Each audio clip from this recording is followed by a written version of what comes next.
welcome to Cooking in Quarantine. And today I am really excited. I'm making leg of lamb. It's so expensive, don't you think? But anyway, and you don't want to get it wrong when it's expensive. So we're starting off by cutting it. So a lot of people cut it in slices. I have found that when you cut it in slices, it becomes more drier than when you stick in holes in it. Because if you stick holes in it, the moisture stays within the meat and the meat is more succulent. So if you're looking for more of a steaky cut, then yeah, cut it in. And I don't think the marination actually doesn't make much of a difference. But if you want it to be one of those ones that just peel off so you can put it onto your rice and stuff, then stick holes in it. So I'm going to stick holes in it because I want it nice, because it's lamb and lamb's such a lovely tender meat. I want it to, yeah.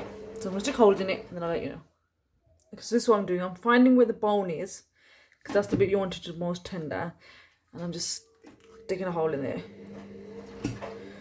And then one here. Ooh, there's one there. This knife is so good. And you're sticking it all the way around into the places where you want. Just all the way around, feeling for the bone. And then gonna stick the hole in there, yeah. Yay. Like so, all the way around. Especially in the fatty pieces, you want like a hole going through there, definitely. So not only am I searching for the bone, the fatty piece is definitely a little bit of a hole. Then turn it over. Oh, I've missed this bit. Yeah, turn it over. And do the same on these fatty pieces by the bone. Yeah. Okay, so before I start putting the garlic and ginger in, the hole that I made, I need the masala to go inside there. I'm not going to use yogurt on my masala because I think it's a bit thingy, because we use it for chicken, we use it for everything. But for the lamb, I think the masala, it's the dried masala itself and the fatty oils that come from the lamb will kind of make it taste really nice. So I might put a bit of lemon juice in it first, but these are the spices I'm using. I'm using 2 tablespoons of Kashmiri mirch, and the reason for that is because I'm using shan masala. If I wasn't using shan masala, I would use the actual red chili if you like your spice. If you do not like your spice, Kashmiri mirch is full of colour and slightly less heat. Half a teaspoon of red chilies powder, a tablespoon of paprika, a tablespoon of cumin. This is quite strong garam masala made at home, so I'm using a teaspoon and a half, probably a teaspoon, really heap teaspoon of garam masala, and then I'm using 2 tablespoons of shan masala. I'm going to mix it all around together, and then I'm going to marinate the meat. So I'm going to add a bit of lemon juice to tenderize the meat and put it all over inside.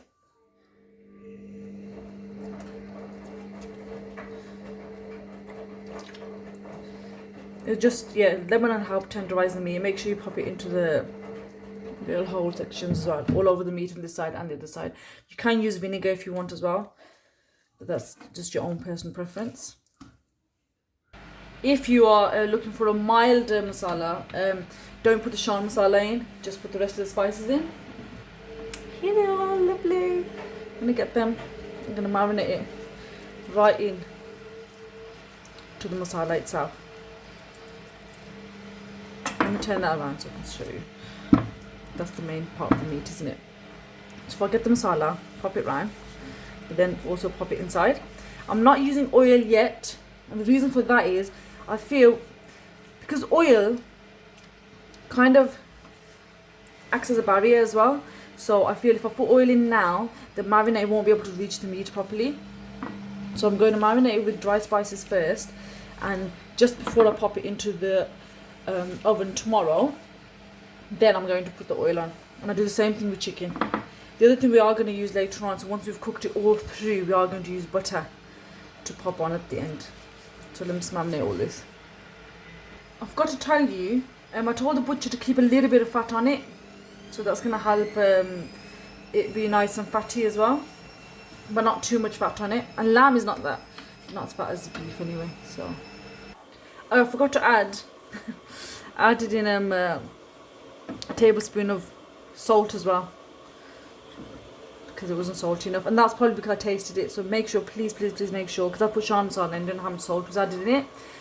So do taste your masala before you pop it on anything. Okay, so it's all messy now, but don't worry about that. I get ginger, well, sorry, garlic, ginger, and I'm stuffing it in. And the reason I'm doing this later is because I needed to get the masala in through the little holes. So now the masala's in there, I can pop this in and shove it in.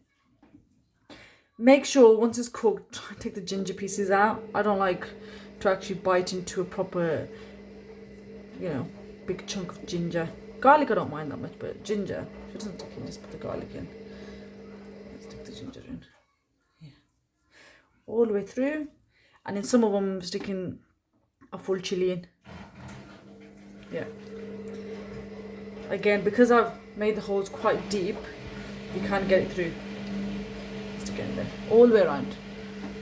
And then just leave it overnight. I've left it marinating overnight, and then I took it out about an hour ago, the roast. And what I'm going to do is prepare the tin now. And before I add all the potatoes and everything in, I'm popping in tomatoes. The reason I'm adding all this in at the bottom is because it's going to make a really nice gravy, as well as giving the flavour to the leg of lamb itself. It's going to make a really nice gravy. So it's tomatoes, onions, and I've got green chilies there as well. Let me place them in. I am going to salt and pepper them just slightly. So the potatoes are in there as well. Just going to place it on top. Ooh, it's nicely marinated. And what else I'm going to do is I'm going to add oil to it now, because now is when I want to add the oil in, because the masala is kind of like blended in with the meat. So I'll tell you at the end how much oil I actually used. Right now I've got a cup of oil, and and that's why I haven't put any oil on the vegetables themselves underneath. Some people put carrots in. Not a big fan of carrots really. I'll put all the oil in there now, around here.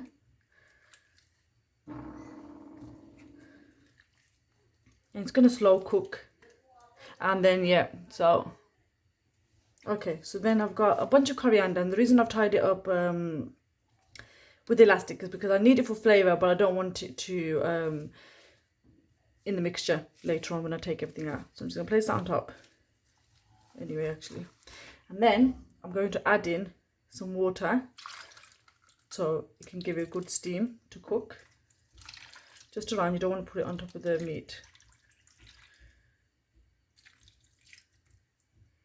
And that'll give a nice gravy at the end. Just pop a bit more oil. Then I'll pop the water, and then I'm going to put the foil on this now. So I'm going to cover it with parchment paper first, because I don't want it to stick to the meat itself, and then I'm going to cover it with foil. So I need to make sure that there's no steam that can get out. So I'm really going to coat it properly and do a double coat of it as well.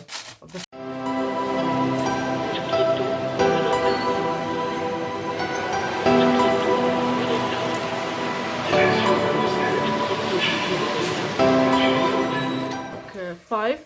So I'm just gonna place it in there now for 2 hours. And even though the lamb is quite a tender meat anyway, but I want it to fall off the bone. And then after the 2 hours, I'll grill it for the next half hour. Okay, bismillah. It's been 2 hours, and I'm going to take everything off now. So inshallah. Obviously, when you're taking it off, let the steam release first. So you just watch your hands.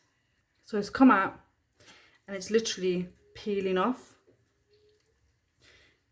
It depends on how you like your meat. If you like it a bit hard, it's slightly hard, but it's got a lot of stock. So what I'm going to do is take the stock out, separate the potatoes, and let that cook in for about half an hour, about 20 minutes more. So what I'm going to do is I'm going to butter the lamb on top, and then I'm going to uncover it and let it cook for a further 30 minutes so that it roasts up from the top. So it has a nice crunchy top, but also has a lovely, delicious, soft interior. Now from the ends, it's just peeling off. From the middle to a lot, it'd be just peeling off, but to me it's still slightly stiff, but that's what I'm going to do. Butter it. Put it on for 15 minutes on a high heat. Check it, take the gravy out and do it for another 15 minutes. So inshallah, with the leftover potatoes, I mean, you can have them this soft, or what I'm going to try and do now is quickly place them in the grill for a bit, so they just roast off at the top. And I have actually put in roast potatoes separately for those who don't like too soft potatoes. So these have been cooking at the lower, and the recipe for this, I'll be putting it into the bottom section. I've already, it looks really nice.